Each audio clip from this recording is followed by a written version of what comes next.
Hello, you wonderful people, and welcome to the first episode of the post-season podcast series, which is going to continue on for as long as you keep giving us those sweet, sweet likes. My name is Mark Topoli. This is episode 20. This is the post-season review. Thank you for 1,500 subscribers, which we've surpassed in the last couple of days. Thank you for over 1,000 views on the grand final special, which means the absolute world to me. If you haven't watched it, go and watch it back. And like I said, keep those likes coming in because this is where the fun continues on. Cue the intro music.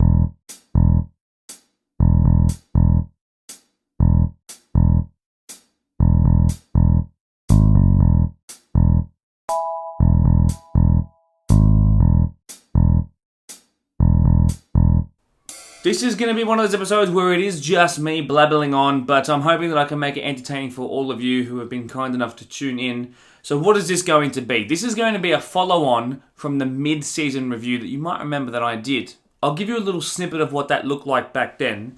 Be sure to leave a like if you think my trim has come a long way since. So this is how it's going to work, the progression of this series, if you'll allow me to explain. Each team is going to be graded, not from the midway point to now, not the last 10 weeks or so, but on the season as a whole, with references to the midway point of the season and seeing if they sort of responded to things that I was talking about in that episode. Teams are going to be graded either an A, B, C, D, or straight to F, ignoring E, and I'll explain why when we get there. E represents not meeting expectations, falling short of expectations, and I'll be sure to give you the context around what I class as the expectations of one's season when we get to each team. C means that expectations were met. This is probably the most common answer, but you'll see why, and I'll explain why with each team. B means that a team has gone above expectations, but not to the degree at which A, those who receive an A, have gone above and beyond. By the way, if you get to the end of the episode, I've got a little special something to add for individuals who deserve a special shout out. Has that impact already been felt? Have they missed out on finals? I'm not sure. Only they can prove us wrong. All right.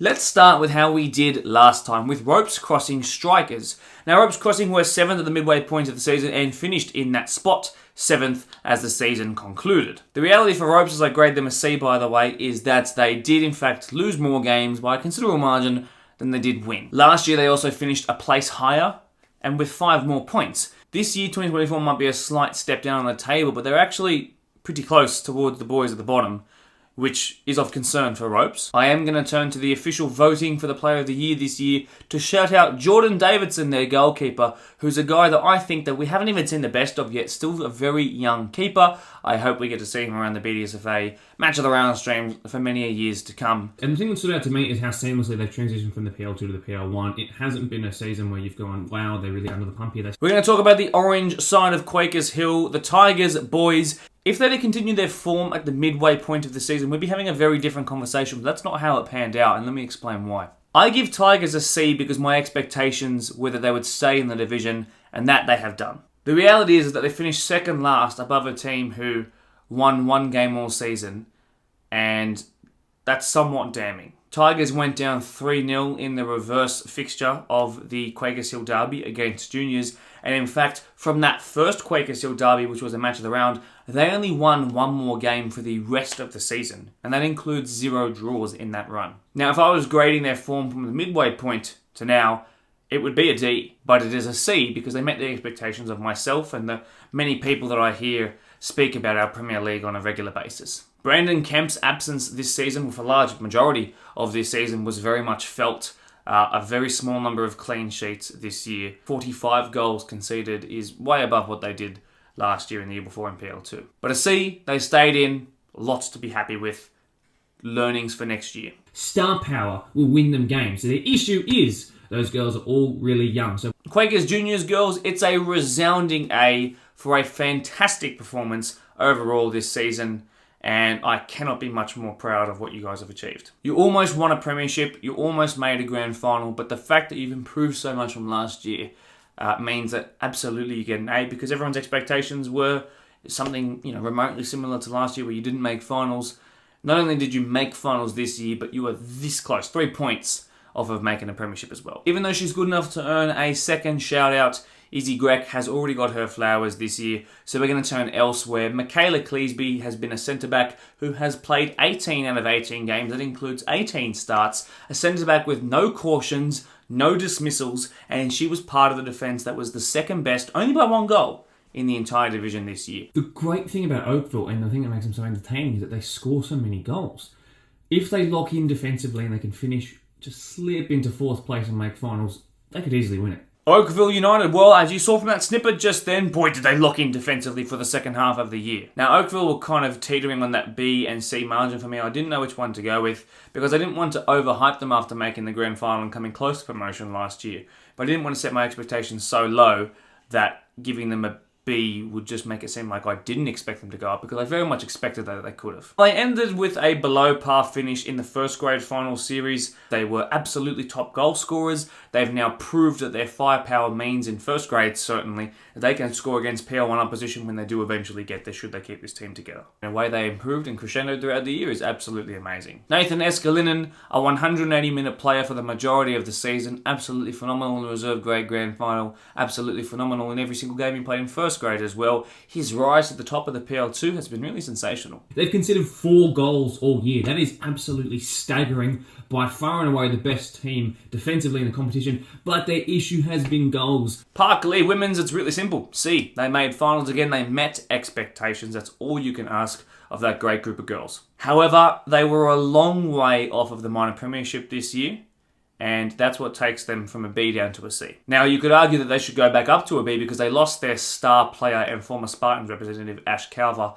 in that Tigers match of the round, you might remember, at Morgan Power Reserve, and that was way before even I went away, for example. Again, great at the back, as we mentioned at the midway point of the season, 18 goals conceded in 18 games, but unfortunately, unlike last year, there's been a bit of regression. They didn't make the grand final this time around, and they went down from 2nd to 3rd this year. So, I can't give them a B. Shannon Murray, mentioned last year, was inducted as an all-star representative as well. Was really okay in that game too. She scored some big goals, including one against Quakers Juniors in a 1-1 draw towards the very end of the season. Is their ceiling? Their ceiling is so high. If they play to a 10 out of 10, my word, are they good? But the problem is that they're inconsistent, so they don't play that 10 out of 10 each and every week. Parklea women's to Parklea men's, and unfortunately, it's our first D of the video. Didn't contend for promotion. Didn't make the finals. Below expectation. Now, you could sit here and be mad at me for saying that that's below expectation, but what it does mean is that what we've seen from Parklea in the past and the way that they kept their squad together indicates that we expect more of you. So don't see it as a mark of disrespect against you.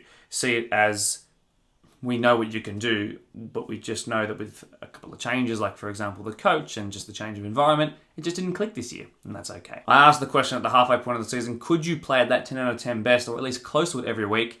And the answer was no, that consistency's not there yet, and that's okay. But no wins in the last 5, that killed the finals run-in. Town Rangers slipped in above you guys, and also there was a loss to Town Rangers 3 games from the final of the season. That's where the transition happened and you couldn't recover. Cannot overlook this time from Brad Hoffsmith at the midway point to brother Ryan, the older brother Ryan, who scores against big teams like he did against Polonia, even though he had to come off the bench sometimes this year, even though he was injured for some time this year. Lower minutes than other players, still up there with the goals. 13 this year despite those reduced minutes. Marayong need to test up and throw up between player loyalty and maybe someone who might be performing slightly better, and that's difficult. Marayong, one of the big boys of the PL1. It's a B.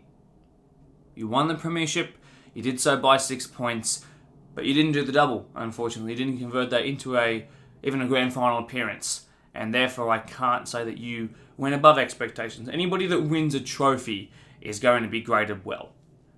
We expect great things of Marayong, your reigning premiers and champions and club championship holders of last year, but you didn't even make the grand final. I can't justify giving you an A without having made the grand final. Had you have made the grand final, I would have maybe moved that to an A. Brilliant defence, down on troops, 15 conceded in 18 games, and a league as high scoring as this one is a phenomenal return. 𝐄𝐕𝐄𝐻𝐶 is still the king of Blacktown.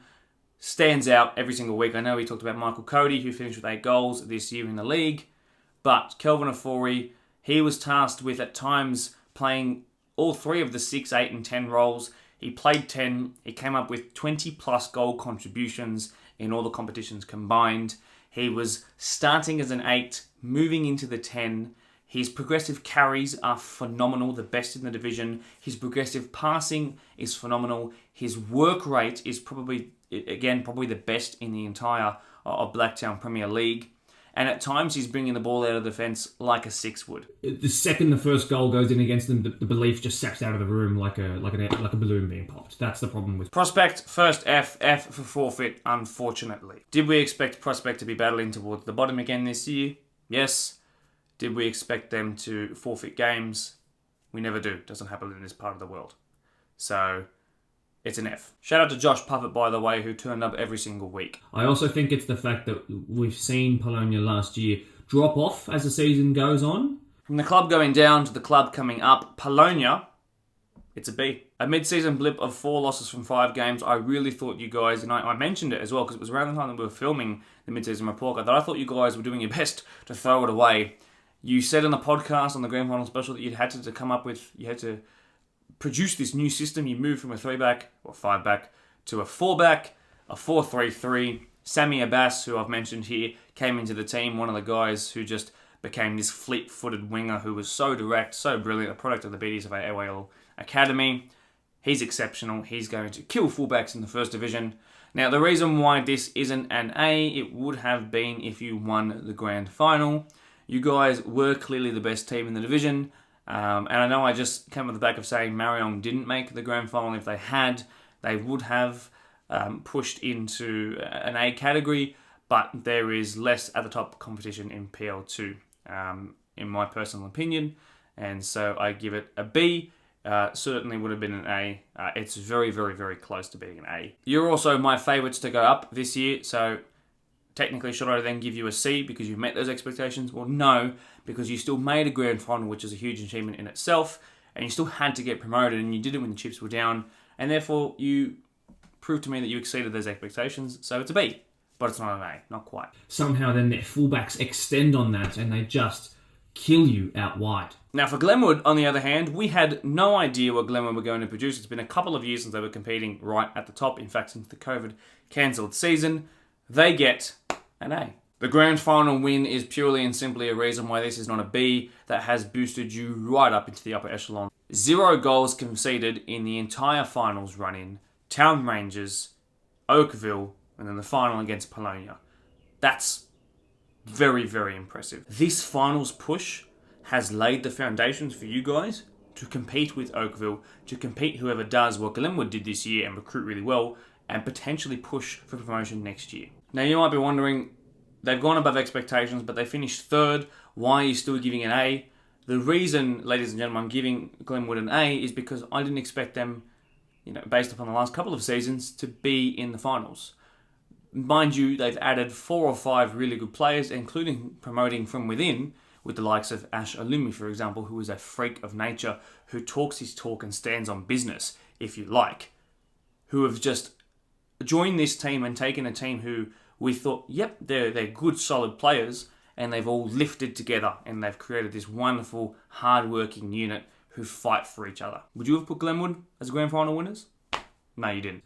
Their strength is their intent. Their intent is to play football. The issue is that they're running out of time to get good at it in the season. Quakers Juniors boys, it's a C overall, but it's a B for the second half of the season because I love the way you played football. And from what I showed you just then in the snippet from the mid-season report, I talked about how you could play football, but can you string it together? And the answer was yes. An A season for you guys would have looked like finishing in the finals, a long way off there. So it is a solid B, but a lot to be happy with. Even though we expected you guys to be down and around there, and you did finish third bottom, what we saw was really good considering the mass exodus from the club. A mass exodus of key, vital players who knew what it meant to bleed green and white, and yet the players that came in and replaced them have done a really solid job. Jeff Mogga is way up there. I called him a phenom on the mid-season report card. He's the first person to get a double shout-out formally, because he really is the guy who keeps this team ticking when it goes forward. He's aggressive, he's dogged, he's technically a marvel, he knows how to score, he knows how to assist, and he's young as. So keep him around. as long as you can. The question is, can they maintain it? Most likely, because their tendency is to crescendo as the year goes on, to improve exponentially as the year goes on. Ponds. It is a C. Ponds met expectations in 2024. There'll be some cynics who probably think that Ponds should, on the basis of these criteria, get a D. I hear those complaints ahead of time, because you don't know that this is being filmed, obviously. I understand those, but I don't think that's fair. Big signings brings with it big expectations. Did you guys exceed expectations? No.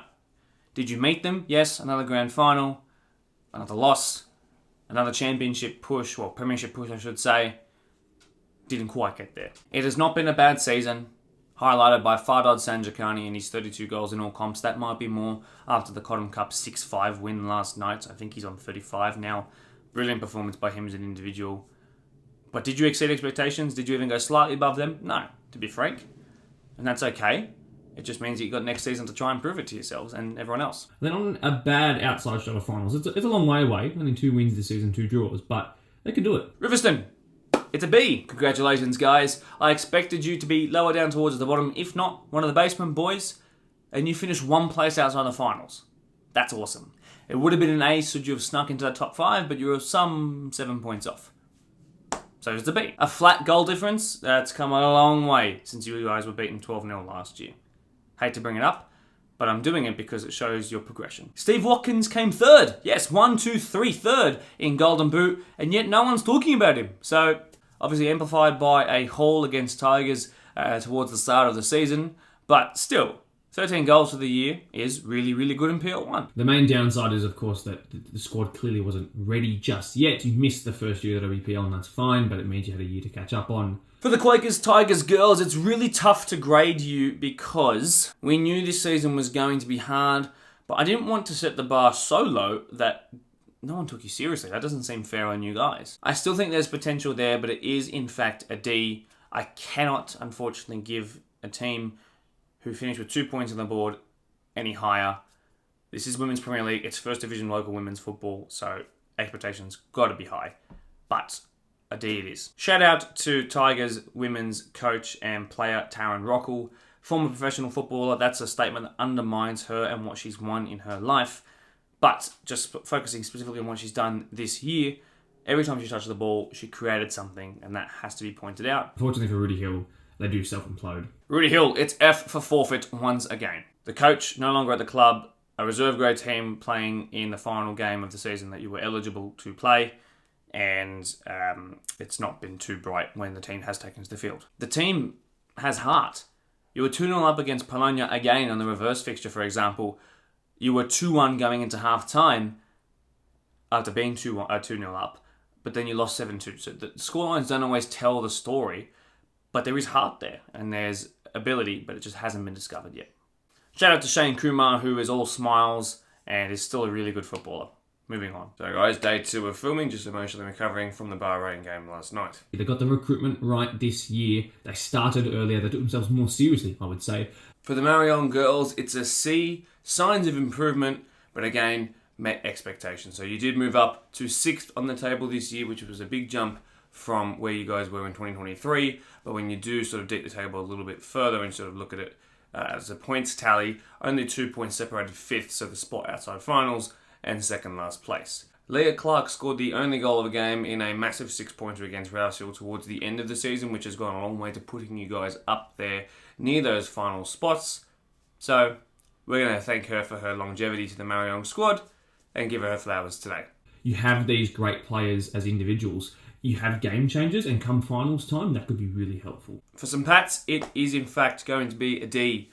Didn't finish in the finals this season for the first time in a long time, despite being in the finals positions for a long time of the season. St Pat's just sort of haven't really rolled with the times the same way the other PL2 teams have in the last couple of years, at least certainly since I've become a part of the BDSFA. I've always known them as a staple finals finishing spot, but this year they just weren't that. Below expectations. I would have thought you guys were finishing in the finals, which is a testament to your quality in years gone by, but unfortunately that's not how I saw it go this year. Shout out, as always, to Arsalan Mangal, who I hope is sticking around for another year. one of the most technically proficient players in the competition. Great on the set pieces, has a really good engine about him, great experience. Positive is similar to your negative. The positive is that you're so young, but the negative is that you're so young. Now, from St. Pat's here to Newbury here, it's a B for Newbury, and if you'll allow me to explain why, I'll attempt to. I thought Newbury, as a bunch of newcomers, would be closer to where Rooty Hill are on the table. At the end of the day, they weren't. Don't forget, as good as Newbury have been at times, at the end of the day, the average age of the squad is about 20. They weren't anywhere near the finals, they didn't beat a lot of the big boys, and they finished second last on the table. But when you look at the teams that they are competing with towards the top of the table, Glenwood are bolstered by those Spanish boys who are up around that sort of late 20s, early 30s. Polonia are the same. Oakville's best players are around that age as well. Mount Druitt Town Rangers have a bunch of NPL boys who have come in to help. Pranesh Gaundar is probably your player of the season. He can play anywhere. He is a fantastic leader as well. He works really tirelessly, and the fact that he's able to play each position on the pitch, particularly through the spine of the team, at about a 6 out of 10 minimum, is very, very impressive. I think you could persuade me to put Newbury down from a B to a C, and I wouldn't be mad at you for disagreeing with that. But I think it's the fact that me personally, I thought that they were going to be probably at the bottom, because they were such a young squad, and the team that did finish at the bottom had PL1 experience and players that had won grand finals before and players that were around that sort of prime age, whereas they're just coming into their prime. In fact, they're not even anywhere near their primes. They're quite raw as a squad. How are you third with a negative goal difference? What? Town Rangers, we just mentioned them. We're going to give them a B for a great season. Certainly above expectations. When that crop of Newbury boys came over, it was a squad of boys that hadn't been in the finals for a number of years, and I wondered if it would be more the same, just in different colours. That was my expectation. Now, of course, a big thank you has to go towards the likes of Mert Orhan, Kieran Davis, 𝐓𝐄𝐄𝐒 𝐒𝐿, who was one of the players of the season, has been absolutely phenomenal. And what has made that group of Newbury boys stronger is this bolstering of talent that have played rep football throughout their youth. But just going back to 𝐓𝐄𝐒𝐒 𝐒𝐿, no, he didn't score in a match of the round that at least I was at, but his directness by carrying the ball into the box, his final third entries are amazing, whether he's got the ball or receiving the ball. He is exceptionally quick. He's a PL1 player in the making, and if Town Rangers can actually keep a hold of him, they're a good chance of going up next year. We've seen before, there are plenty of kids who have played NPL youth that come into our Premier League system and they don't always stand out, whereas a lot of these Town Rangers boys have really stood out. So for me, I probably had them outside of the finals. They exceeded that for me, so I give them a B. Simple as. Just got PL1 teams left: Workers, Creek, and Dunside. Let's go in that order. My question is, do Workers have the mentality to break open that top three of Dooney Cons and Marayong? For Workers, it's probably the most obvious C of the entire list. They almost exactly met expectations. They made it into the finals. They had a really good showing in the game up against Creek. Unfortunately, they went out. I'm not trying to be comical, but they also went out in the same way they did last year and the year prior, and the year prior at Riverstone as well. It's another season of good performances. The exact number of wins, draws, losses as 2023, so they were able to recreate their form that got them to where they were last year, and you can't complain about that because they did have a shaky start to the season that is pretty well documented. We don't need to go into it now. I think one of the big plus sides this year was former champion of champions winner 𝐓𝐄𝐀 finding his really good attacking form once again. Picked up a number of goals and assists this year up and down that right fullback flank. He seemed to grow in confidence this year, really back to his solid best, has always been strong in the tackle, and that experience really shone through this year. But unfortunately, going out in the same stage of last year, I can't give them any higher than a C. I'm not at all tempted to put them towards a D because making the finals is already a good season for most, and they did it also going up into 4th place this year. Last year they were in 5th, so that has to be taken into account as well. It's not a bad season, just didn't blow anyone out of the water. When it comes to finals time and the chips are down, this, that and the other, and it's just not going well, have you got a guy who just says, I'll step up? Eastern Creek, B. Massive, unforced squad turnover, squad overhaul in the summer, and yet look where they are again. I think they lost 8 or 9 first-team players from the 2023 side. You also lost your best player, one of the competition's standout players, midway through the season. And again, you were just a toe, or a finger perhaps, from making the grand final again. Now you might be saying to me, Mark, how is it almost an A in your own words, yet you're giving it a B when they did the same thing as last year and went out the same way as last year, compared to Workers, who you've just given as a C? There's a couple of reasons for that. The reason is the squad overhaul that they had and losing their best player midway through the season. They're also only in their second year from the second division. They're also only in their fourth year as a Premier League entity. They also beat Blacktown Workers when it counted most. If you disagree, that's okay. That's what we're here to do. Pius Baragi finished as equal fourth in the Golden Boot race, which again, should be talked about more. What a player. He is really, really fast. He is immensely strong. And he scored in big games like he did up against Workers, of course. Dunside Hawks are the fittest, fastest team with some of the best individual players in the competition. It's simple as that. They are proven winners. And finally, now time for the champions. It's a B. It's a B for Dunside, who won the grand final but didn't win the minor premiership. It's a B for Marayong, who won the minor premiership by 6 points but didn't even make the grand final. And for Ponds, it's a C. They made the grand final, didn't win it, didn't win the minor premiership. Comprehende? Yes? Good. Dunside in the last 2 games of the season produced National Premier League levels of performance, particularly in the semi-final. You might roll your eyes. I've watched a lot of football. That's what I observed. I don't think it was as good in the grand final, but that Marayong 4-1 win to make themselves grand final contenders was probably the best performance I've seen with my own 2 eyes in my time here. We've talked about Dunside heaps in the last couple of weeks, so there's no point in sort of continuing on that, but I will just rattle off some names. Marcus Correa, 22 league goals. Ethan Eichen, 3 goals in 2 grand finals, both player of the match contending performances, which he contended for and won. Ryan Dominici, arguably the player of the match in the last 2 games, particularly the Marayong game where he scored the winning goal. An absolute workhorse, gets through his work quietly, a level head on young shoulders, and probably got the best long pass in the entire league. This should be the finals running that gives Ryan Dominici as well as Kyle the flowers that those 2 boys deserve. But if someone doesn't get talked about enough, who probably goes underrated, it's probably 𝐒𝐕𝐄𝐀𝐒𝐿 as well. Arguably the most versatile player in the entire competition. He can play anywhere, he does it well, he rotates and looks over both shoulders. It's very, very impressive. But it's not the double. And therefore it can't be an A, because we expected Dunside to at least be winning the minor premiership, or at least be in the grand final, and that they did. I can't say that I expected Dunside or Marayong or Ponds to win. It's not my expectation that they must come first or must be first past the post in a grand final. But when you do win one of those, you instantly move above just meeting expectations. That's the way it is. That's the way I see it. If you disagree, argue with your cat. Hello. Right, I told you that there was a little bit of something special to add on at the end.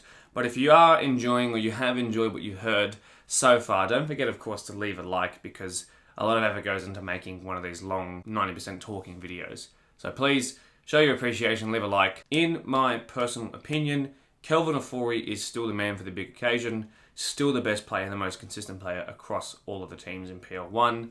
While he's here, it's very hard to look past him. PL2 Player of the Year is Lachlan Nixon. It's impossible to look past 26 league goals as a promotion-pushing team who did clinch promotion. When you basically have the Golden Boot wrapped up after 10 rounds of the season in a 21 league campaign, I can't overlook you. The best game of the year, in my opinion, and again, I want you to debate these with me in a comment section. For example, it was the Ponds and Marayong 1-1 draw at Blacktown Football Park just a couple of weeks before the finals. That was a really high quality game. Entertainment-wise, it was also at Blacktown Football Park. It also involved Ponds, but this time it was Eastern Creek, who were 2-0 down with 11 minutes to go, and then Ashland Govender, 10-minute hat-trick it was, made it 3-2. I wish I was there for that game. Standout performance of the season in a match of the round probably has to go to Lachlan Nixon and his 5 goals against Newbury. It set a record for the most number of goals scored in a single game. I'm not sure if it will ever be beaten. Some record. Someday he had to. And an assist. Surprise packages of the season in the PL1. It's probably going to be Maury Konate from Dunside, who went from Blacktown Workers reserve grade as a defender to a championship winning striker at 34 years old as well, by the way, which is an absolute testament to his belief, his self-belief. It's also going to be Jeff Mogger from Quakers Hill Juniors, who has done really well in individual player voting, has basically launched Quakers Juniors to not be towards the bottom of the table in the second half of the season. As I've already rambled on about him before, surprise package, yes, but all the qualities to be one of the best players in the division as the years go on. For the PL2, it's Kieran Davis, who we mentioned before from Town Rangers FC, who came in and has controlled the midfield like the general that he is. That NPL quality really seeps through in his performances, especially on really good pitches, like at home, like we saw in that St. Pat's match of the round. He has the ability to just with the ball. I don't know what that was, but yeah, he just like that, and he just keeps things ticking so well. And of course, you can't mention surprise packages without mentioning Marco Bravo Ortiz, the Chilean sensation from Glenwood, who helped, of course, get the grand final winning assist. Came in this year, no one knew who he was. There were a bunch of Spanish-looking names, Latin American-looking names that came in, and we saw them on the Ins and Outs episode. We were like, which one of these guys is going to be the best? And it ended up being, with all due respect to the rest of them, Marco Bravo Ortiz with a bunch of goals, a bunch of assists, a bunch of great individual moments as well. Surprise package, quite obviously. That is going to do it for this week's long episode of the Blacktown Premier League podcast, the first of the post-season. Episode 20 brings to you the follow-up to the mid-season report card, the end-of-season report card. If you have enjoyed what you've seen today, you've been a bit entertained, you felt a bit aggrieved, perhaps, or you just agreed with a lot of what you saw, whatever it is, leave a like, interact, share with your friends, let them have the chance to have a look at what we've said. I want to hear their opinions as well. Chat to me. I want to hear what your opinions on yourself and your team are. Do you think I was wrong? Do you think I was right? I'm happy to be both. Please, just let me know what you think. If you do want to keep this show rolling on, it's important that you keep hitting that like button. So, without further ado, cue the outro music.